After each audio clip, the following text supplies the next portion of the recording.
Hello guys, it's Yugioh here. Just doing a random video for the next format. Just a little talk about it, really. Nothing really major. Just kind of well, this is gonna be a deck profile, but I don't know. I just kind of want to talk about the start of the format and what people think would be good or not. And okay, so I'm gonna start here with thinking that in the new format, obviously Fire Fists are gonna be very dominant. I mean, we can all assume that. I mean, they've got nothing hit from them for obvious reasons. They've just came out, so I mean, you can't really expect them to have any reason to hit them. Mermail did not get touched in the slightest, so they're gonna be pretty strong. Seeing as Magalo's gone up to like £1 million each, which is a bit retarded, but nah, it's a good card. It's the key card of the deck, really. But so yeah, they're two definite contenders for the format. I mean, Dino Rabbit hasn't been hurt, really. They lost Sangan, but I don't know, that's not really a big deal if you think about it. I mean, they've still got Night Assailant, so they can still make a Tour Guide play. You don't even need to play Night Assailant. You can still just play Tour Guide, because even if you draw into both, even if you make Levier like that, and you're like, oh, that had to be from the hand, it's not really going to matter, because you're going to get, if you successfully use Levier to bring back Rabbit and make another Revolsar, you're going to be in such a good position anyway that it doesn't even matter. See, obviously Rabbit's going to be pretty good. This is something that I want to touch on. Well, obviously Prophecy's just stupid. I don't even care about that deck. That deck's just going to be so dumb, and there's going to be so many bandwagoners because of it. But yeah, so I'm for one not going to play the deck. I mean, I could, but I'm not going to.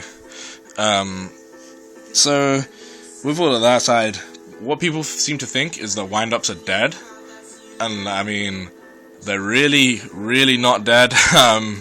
They're really not dead at all. They're not tier 0. Obviously they just lost 2 magicians and a Zen Matey. They're not, maybe not even necessarily tier 1, but they can keep up still. They can keep so much advantage. People need to realize that just because you cannot degenerately go Magician Shark and just win like that, the deck, yeah, it lost the skillless side of it. But I mean, well, you can still pull it off with Summoner Monk, but it's a lot harder. But the deck is still a toolbox. It's a toolbox machine. It's just it pumps out XYZs like no business.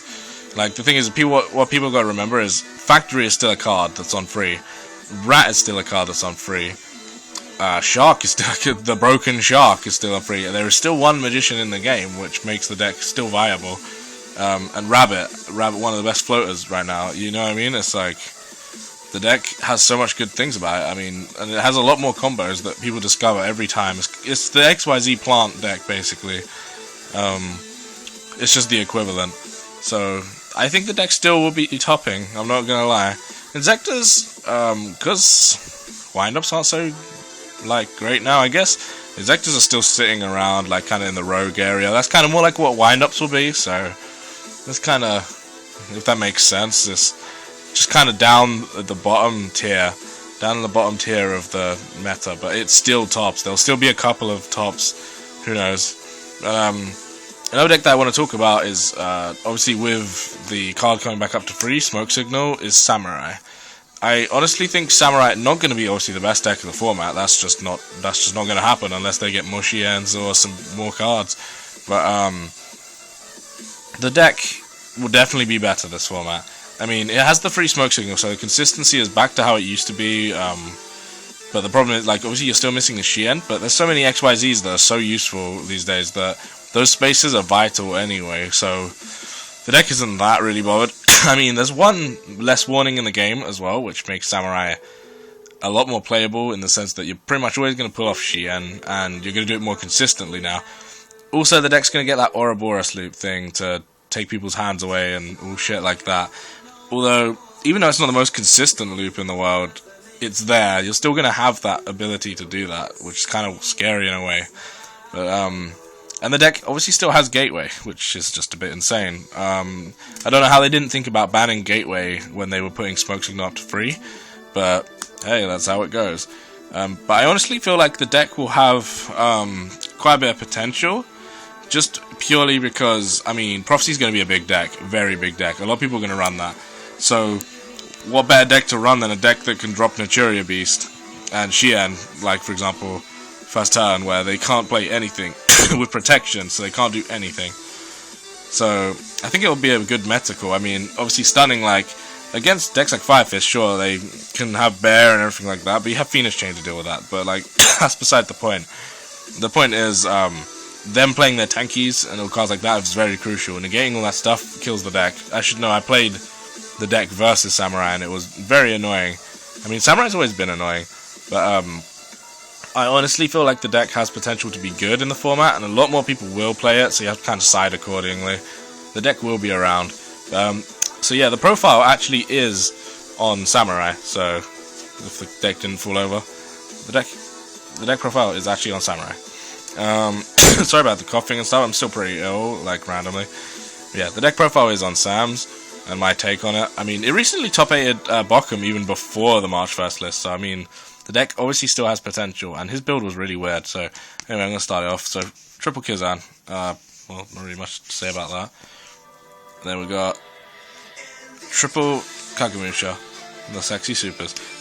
Some people dropped it to 2, and including the guy that topped Bochum, but why would you ever drop this card to 2? I mean, yeah, you have free smoke signal, but that doesn't mean you should take cards out of your deck that were so vital in the first place, because you want to have as much chance opening with like this and Asceticism, or Smoke Signal, for example, just to get this card.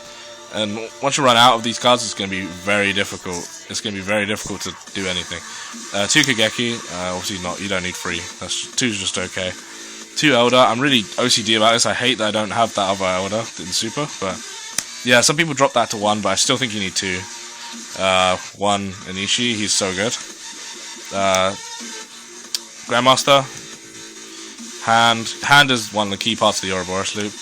Mizuho is kind of good for picking off certain cards. Also, like, because you're playing Aeticism, it's also a quick rank 3 if you need it, or like extra destruction. And I do play Squire. This is a really debatable card. It's a love-hate card. It's not so bad in your hand. I mean, the amount of times I've seen people try and crash monsters, like when I was playing on DN, a prophecy guy who didn't have power at the time. I don't think he could actually search for it, but he dropped Priestess on me, and he tried to double KO with me because I had no back row, and I dropped Squire, and he just lost his Priestess to that and couldn't do really much else. So it's really good. Obviously, it's for the dojo. I'll go into it. So the spells, triple Smoke Signal. Obvious reasons, really. I mean, there's one less Thunder King in the game, which is always nice to know, but Mind Crush is up to 3, which is obviously why they made this move and unlimited this. But Mind Crush is going to play a very key role in the side deck this format. No, like, there's no contest about that. So yeah, so we got 3 United. That's just standard. Triple Asceticism, just a good card. 1 Gateway and 1 Dojo. I do not really like Dojo that much on top of running Squire, but it kind of needs to be there. It's a good, easy side out as well. Reborn, Rota, Heavy, 1 Lance. I think Lance is going to play a very big role in this format as well. I mean, one warning's gone, so I mean, cards are you're gonna be more worried about the other cards that aren't warning now. Also, it's just so good against Fire Fist as well. It's just useful. Onto the traps, 2 Double Edge. Should be hollowed out, but meh, I couldn't be bothered to wait. The 2 Double Edge. Double Edge is such a good, overlooked card now. It used to be played in 2s and 3s back in the day, but you know, people stopped playing it. I don't see why. This card is so good. It's a quick 1 card XYZ or Synchro. Getting out Nat Beast and Shien very quickly is devastating to your opponent as well. So double Bottomless. Double Fiendish Chain. This deck always has problems with monster effects, so having the Fiendish is always good. Double Compulsory. This card is also very nice. 1 Warning, Sad Face, and 1 Judgment. So that's a 40 card deck. The trap count is quite low, really. I mean, it's like 10 or 9, but it's just how it goes. The extra: 1 Shien, 1 Nat Beast, 1 Bakyon, 1 Catastor, 1 Black Rose, 1 Mistworm. They're all the synchros. So it exceeds 1 Shadow, you just have the 1 just for the counter gain, That's literally it. My stroke, obvious. Giga Brilliant is actually quite good in this deck, especially when you have so many, like, you've already established a field with Shien, for example, and Grandmaster Kizan, whatever. And, like, you have all these spare level 3s, especially with Smoke Signal floating around now on free. You can just boost your Shien to, like, a point where it's going to be unstoppable. So, Roach, this is still just for the random decks, like when you do find Chaos Dragons. And Karakuri, that's always a problem, like Yugioh Karakuri, for example. Acid Golem, that's another card I kind of like and hate. This is one of those cards where you've got to make sure you play it at the exact right time or you're going to lose because of it. But I play 2 compulsory, so it's not that bad. So like if I'm really in a good position and I can just bounce this away to do stuff, it's fine. 1 Abyss Dweller, I might up this to 2, because, I mean, Mermail's just a pain in the ass. 1 Zen Mains, 1 Cowboy, 1 Shockmaster, because Shockmaster's just broke. The side deck is kind of half-made. It's gonna change because of Prophecy and so on. I'll explain that in detail in a minute. So triple MST, double Soul Drain for the Mermail matchup, and Dark Worlds. Double D-Prison, just generally for almost anything, actually. I feel like I'm going to play 2 Puppet Plant, because there's going to be a lot more Samurai players. And also on top of that, I mean, you can actually, if your opponent is sitting on a High Priestess, because, I mean, Prophecy are just going to be played all over the place, you can actually just take it out of the way. Just if you're going to go for that OTK, you can just quickly take it out of the way and just go for game. I mean, I'm pretty sure you can attack still if you drop this, for example. So yeah, you can. So you can drop this on the Priestess. That's a free 2,500 damage against your opponent. So, Rivalry's just standard, really. Double Mind Crush, I might need to up this to 3 as well. It's going to be so good, this format. I mean, against Fire Fist, against Wind-Ups, against this deck itself. So, you know, the 1 Maxi, kind of debating this. I think it's good. I think it's good to have. And then Temple, I'm pretty sure this will be taken out. It's just a random side deck card for, like, decks that you know you're going to be playing against that have high attack, so you're kind of always struggling to get over their monsters, especially if you're grinding it out. So, I mean, it can actually help a lot. And, I mean, it's Bushido counters as well, so it does help. It does help out a lot. So, yeah, that's pretty much everything. So, yeah, so my take on the format is, I mean, obviously Prophecy's gonna troll everyone and just blow up everything. And Mermails are gonna be good, and Fire Fist will be good. They're gonna be the top 3 most likely. But I think this deck will be a very good metacle towards an event, just purely because of its pure great matchup against Prophecy. I mean, I don't think I lost a Prophecy with this deck yet. It's actually really, it's just so fun to play against. But yeah, the side deck change that I was talking about is probably Droll and Lockbird.